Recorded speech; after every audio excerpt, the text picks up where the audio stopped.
Students, कैसे हैं सब? यकीनन ठीक होंगे आप लोग। जो चैप्टर आप लोग पढ़ रहे थे वो था मैटर का चैप्टर, और प्रीवियस लेक्चर में मैंने आपको जो है वो स्टेट्स ऑफ मैटर जो है वो मैं समझा रही थी आपको। ठीक है, स्टेट्स ऑफ मैटर में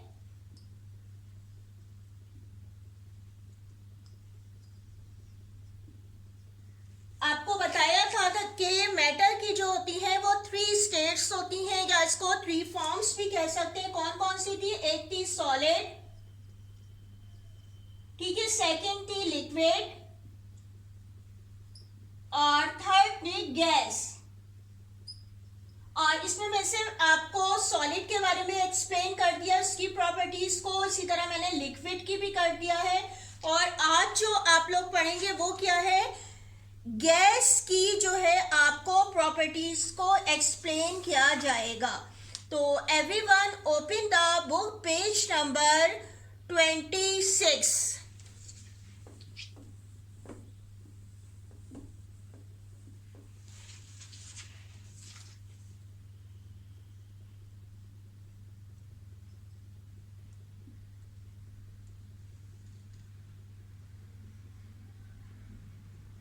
ठीक है, आज जो हम पढ़ेंगे वो क्या पढ़ेंगे? Properties of gases. गैसेस की प्रॉपर्टीज को एक्सप्लेन करूंगी। तो जिस तरीके से आपको सॉलिड के बारे में आपको पॉइंट्स वाइज जो है एक्सप्लेन किया गया था, इस तरह फिर लिक्विड में एक्सप्लेन किया था पॉइंट वाइज, आज जो है वो इसी तरीके से आपको गैसेस के बारे में एक्सप्लेन करूंगी। तो फर्स्ट जो प्रॉपर्टी होती है गैस की, ये होती है दे आर नॉट रिजिड।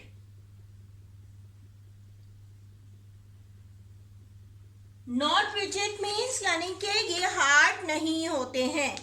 ठीक है, जिस तरह के सॉलिड हार्ड होते हैं, और इस तरह बिल्कुल भी ये गैस जो होती है वो हार्ड नहीं होती है, नॉट रिजिड। इसकी सेकंड अगर प्रॉपर्टी को देखें तो इसमें मैक्सिमम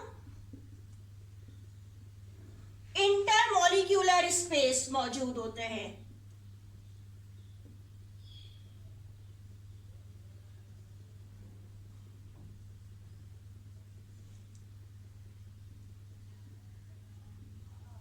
मैक्सिमम इंटरमॉलिक्यूलर स्पेसिस, जिस तरह मैंने आपको सॉलिड और लिक्विड में भी बताया था कि अगर गैस है यहाँ पे तो इसमें क्या होगा, जो मॉलिक्यूल्स होते हैं उसमें स्पेस जो होती है बहुत ज्यादा होती है, यानी कि इसके मॉलिक्यूल्स बहुत ज्यादा दूर दूर मौजूद होते हैं। तो इनके दरमियान में बहुत ज्यादा स्पेस, बहुत ज्यादा गैप मौजूद होता है। इसलिए हम तो कहते हैं कि गैसेस जो होती हैं वो क्या होती है, उनमें मैक्सिमम इंटरमॉलिक्यूलर स्पेस, यानी कि उनके जो मॉलिक्यूल्स होते हैं उनमें बहुत ज्यादा स्पेस मौजूद होती है। और इसी तरीके से थर्ड अगर प्रॉपर्टी का जिक्र किया जाए तो इनमें फोर्स ऑफ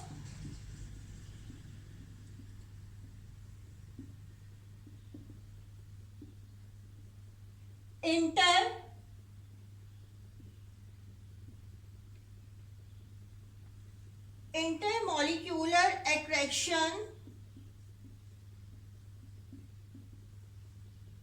इज लीस्ट, यानी कि बहुत ज्यादा कम होती है, अट्रैक्शन नहीं होती। क्यों नहीं अट्रैक्शन? क्योंकि बहुत ज्यादा दूर दूर होते हैं, और इनमें फोर्स ऑफ इंटरमॉलिक्यूलर, यानी कि जो दरमियान में जो जगह जो इसमें मौजूद है उनमें इंटरमॉलिक्यूलर फोर्सेस जो होती है वो बहुत ज्यादा कम होती है। इसीलिए इसको कहते हैं force of intermolecular attraction is least. ठीक है, इनमें बहुत कम, जैसा सॉलिड में थी बहुत ज्यादा थी, सबसे ज्यादा होती है, तो इसलिए इसके मॉलिक्यूल्स बहुत करीब होते हैं, इसमें बहुत ज्यादा दूर दूर मौजूद होते हैं।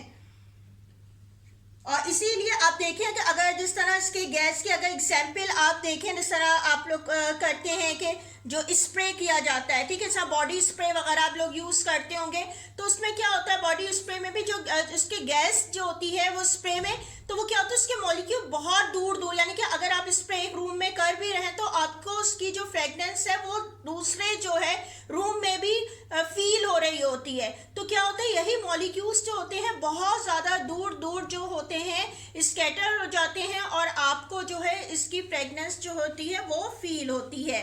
तो इन्हीं मॉलिक्यूल्स के दूर होने की वजह से।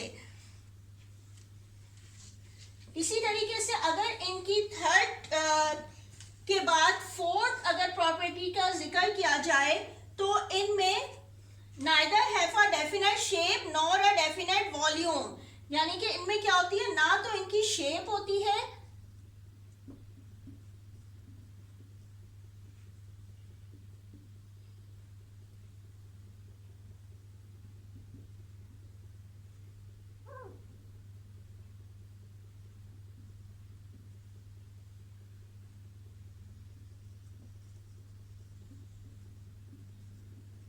और ना ही इनका कोई वॉल्यूम होता है।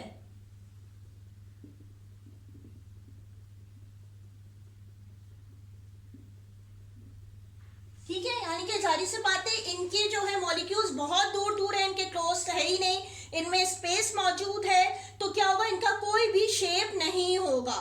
ठीक है, और इसी तरह इसका कोई वॉल्यूम हम मेजर नहीं कर सकते, इनकी लेंथ ब्रेथ और हाइट जो है हम गैस की नहीं मेजर कर सकते। इसी तरह इसकी नेक्स्ट जो प्रॉपर्टी का जिक्र किया जाए तो ये क्या कहते हैं, इजीली कंप्रेस्ड।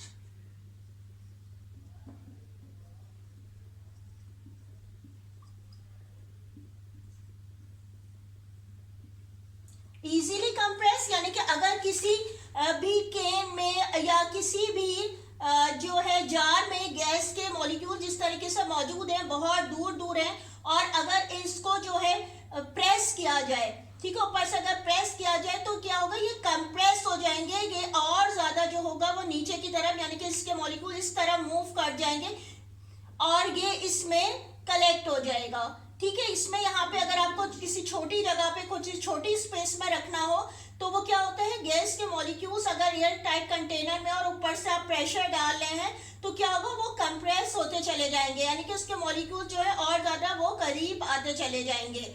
ठीक है, और अगर आप स्पेस दे देंगे, जगह दे देंगे उसको, तो वो और ज्यादा जो है वो दूर दूर हो जाएंगे। तो इसका मतलब है कि तो गैस जो होती है, इसके मॉलिक्यूल्स जो होते हैं वो आसानी के साथ कंप्रेस्ड हो सकते हैं।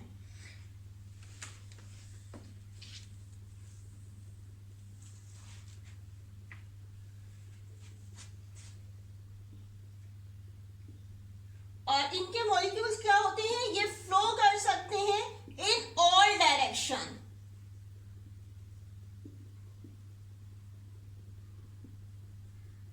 ऑल डायरेक्शन में जिस तरह मॉलिक्यूल्स इनके मौजूद है, जिस तरह अभी बताया गया है, इनके जो मॉलिक्यूल्स हैं ये हर तरफ मूव कर सकते हैं, इधर भी जा सकते हैं, इधर भी जा सकते हैं, इस टाइप पे भी, यानी कि हर तरफ इनका फ्लो होता है। जैसे अभी आपको मैंने एग्जाम्पल एक्सप्लेन की थी कि आप बॉडी स्प्रे में, तो इसी तरीके से यानी कि उनके मॉलिक्यूल्स जो हैं वो हर साइड में मूव कर सकते हैं। इसके बाद अगर इनकी प्रॉपर्टी देखी जाए तो इसमें क्या होता है, नीट इसको जरूरत होती है अगर आपको इसको स्टोर करना है। ठीक है, जैसे गैस को स्टोर करना है तो उसमें क्या जरूरत होती है, हमें क्लोज कंटेनर की।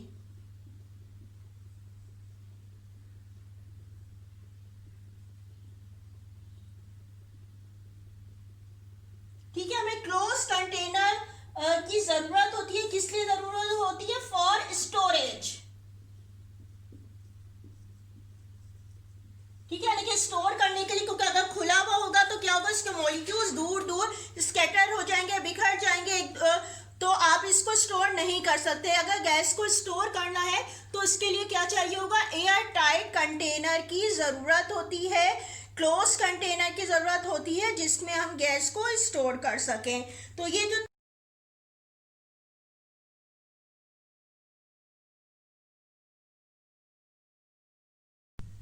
अच्छा, अब होमवर्क देख लीजिए। क्वेश्चन नंबर 6 तक मैं करवा चुकी हूँ। आज जो है वो है क्वेश्चन नंबर 7।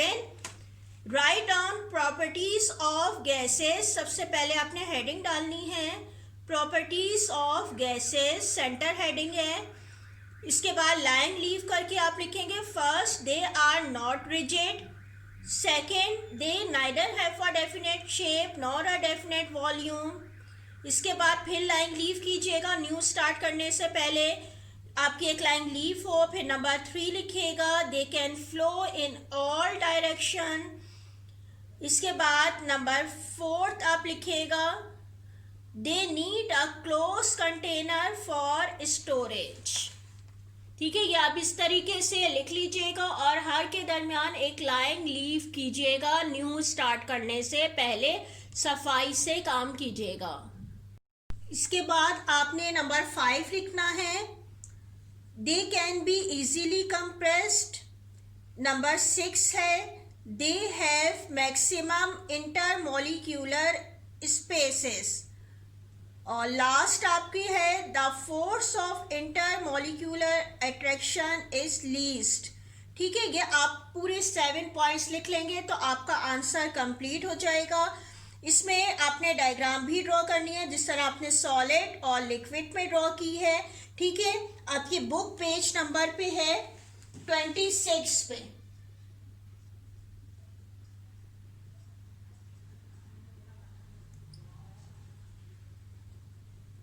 ठीक है, आपने किस तरह, जिस तरह आपको पहले बताया गया था कि आपको अगर ये हार्ट लग रहा है इस तरह से क्यूब बनाना, आपने सिंपल से बॉक्स बनाइएगा और इसमें मॉलिक्यूल्स को शो कर दीजिएगा, लेकिन इसमें दरमियान में स्पेस ज़्यादा हो, बस इस बात का ख्याल रखिएगा। और इस तरह से आपने ये राउंड बना देने। ठीक है, ये आप बना दीजिएगा और इसके नीचे आपकी हेडिंग क्या आ जाएगी, मॉलिक्यूल्स इन अ गैस।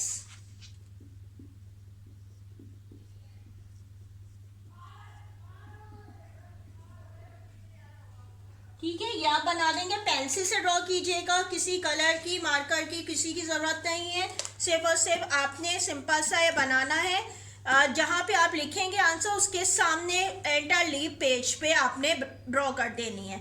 ठीक है, ये आपकी ड्रॉ हो जाएगी तो आपका ये आंसर जो है आज जो करवाया गया है 7, ये कंप्लीट हो जाएगा विद डायग्राम। ठीक है, आज का काम आज ही कर लीजिएगा। आज तक के लिए आपका इतना ही था। यकीनन आपको समझ में आ गया होगा जो आपको लेक्चर एक्सप्लेन किया गया है और होमवर्क भी। और रिमेनिंग चैप्टर जो है वो नेक्स्ट क्लास में एक्सप्लेन होगा। थैंक यू, अल्लाह हाफिज़।